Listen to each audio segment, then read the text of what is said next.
Okay, let's dive right into this explainer. Today, we're going to uncover the gripping, violent, and honestly, meticulously orchestrated 400-year geopolitical gap that sits right between the ancient biblical prophets and the first century. So, for anyone who's ever wondered what actually happened in that dark, undocumented stretch of history where the heavens seemingly just fell silent, you are absolutely in the right place.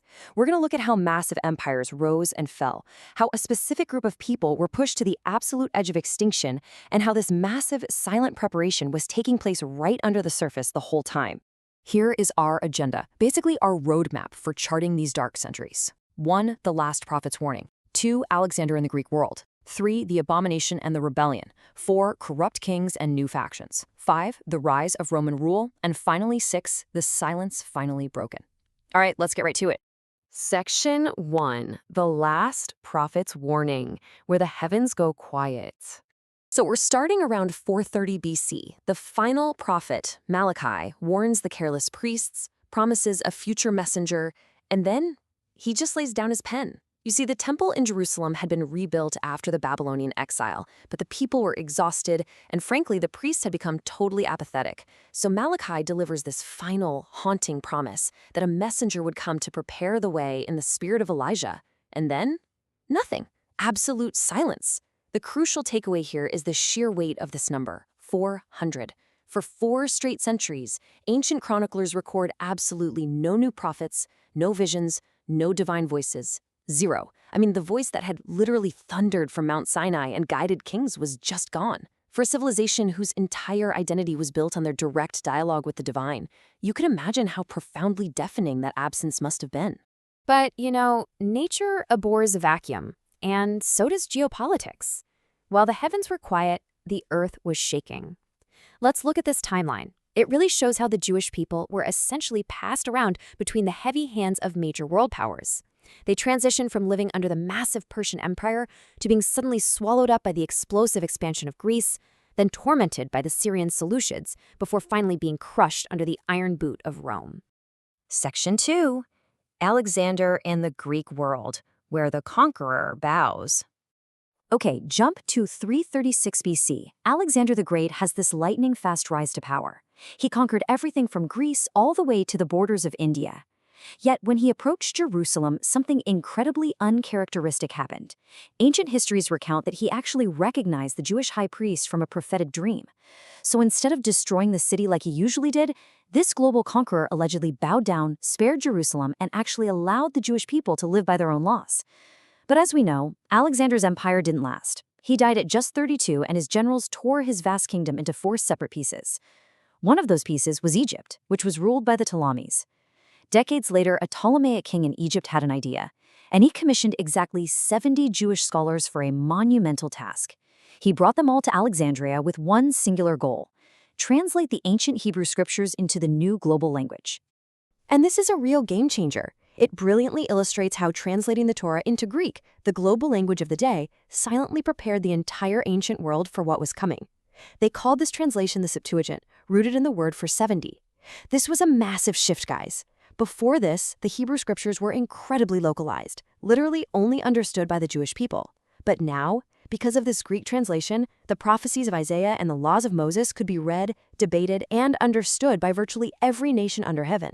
The global awareness of Jewish scripture had officially been unlocked. Section 3. The abomination and the rebellion. Antiochus IV and the Maccabees. Fast forward to 167 BC, and the narrative takes a really dark turn under the Syrian Seleucid king Antiochus IV. While the Ptolemies, down in Egypt, were relatively merciful, these Seleucids to the north were absolutely ruthless. Antiochus didn't just want political control over Judea, he looked at the Jewish people and decided that their religion itself was the problem. He actually titled himself God Made Manifest and sought to completely erase Judaism. He issued this chilling decree you see here, outlawing the Sabbath and the Torah. And he enforced these rules with horrific brutality.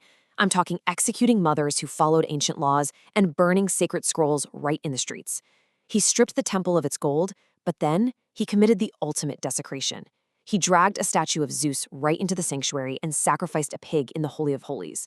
It was a systematic, violent attempt to completely break the spirit of an entire civilization. But as history shows us time and time again, Brutal oppression often breeds fierce resistance. In the small village of Modian, an old priest named Mattathias spoke these exact words of defiance. When he was ordered to make a pagan sacrifice, he flat out refused, struck down the king's officer, and fled into the hills. That moment sparked the fierce Maccabean rebellion. Against all odds, his son, Judas, who was literally nicknamed the Hammer, waged a brilliant guerrilla war against the massive Seleucid army. And shockingly, he won. He actually reclaimed the temple, famously cleansing and rededicating it exactly 3 years after it was defiled.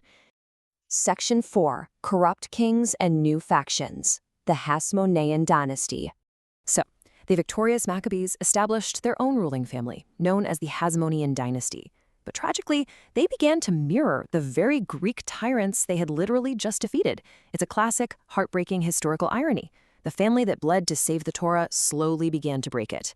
They started taking on Greek names, living in these lavish, Greek-style palaces, and falling into the exact same traps of power and vanity.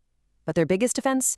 They broke ancient laws by combining 2 strictly separated offices into one supreme seat of power. You see, for 1,000 years, the sacred spiritual calling of the high priest and the royal political throne of the king were meant to be entirely separate.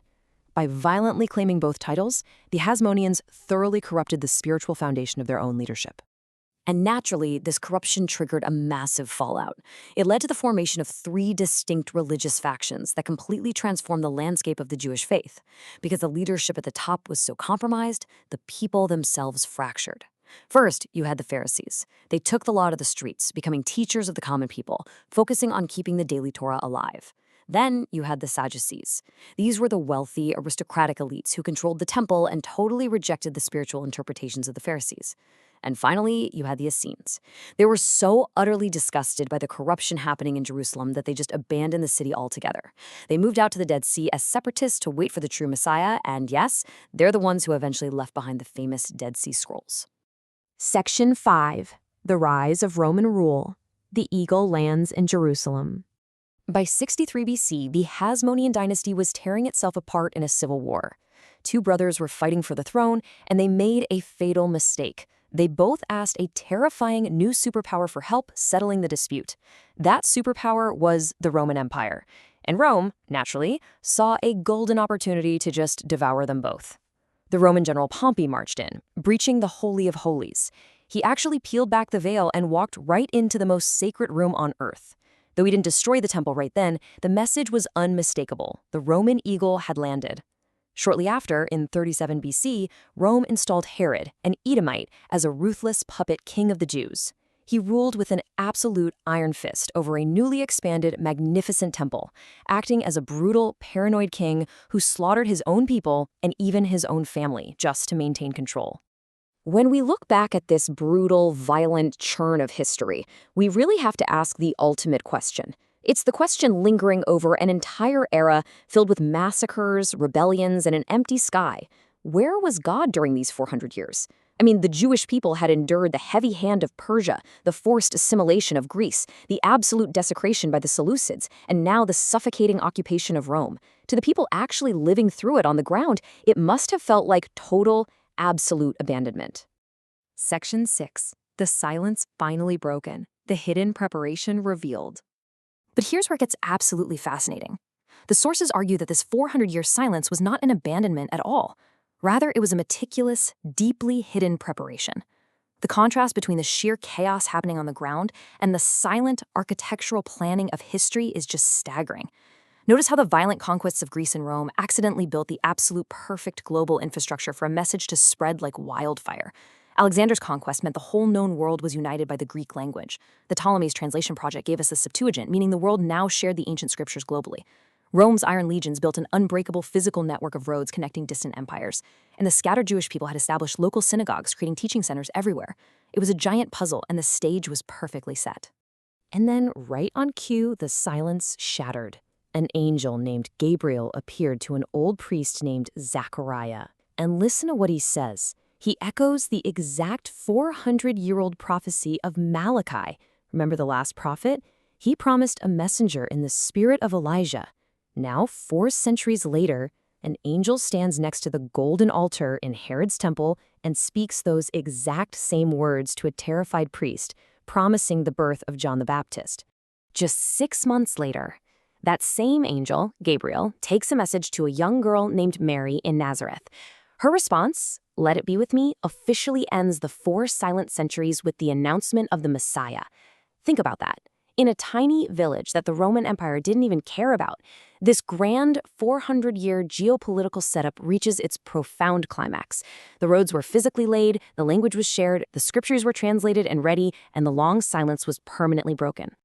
To wrap up this explainer, I'm going to leave you with this provocative thought. History's quietest eras are often simply the blueprint phase for its loudest revolutions. We've seen how empires rose and fell, how an ancient faith was tested, fractured, and transformed, all while a hidden hand was seemingly setting the exact stage for a world-altering moment. So if silence doesn't actually mean absence, what massive shifts do you think are being quietly prepared in the shadows of our own history right now? Thanks so much for exploring the 400 silent centuries with me. Keep asking questions and keep looking closely at the silence.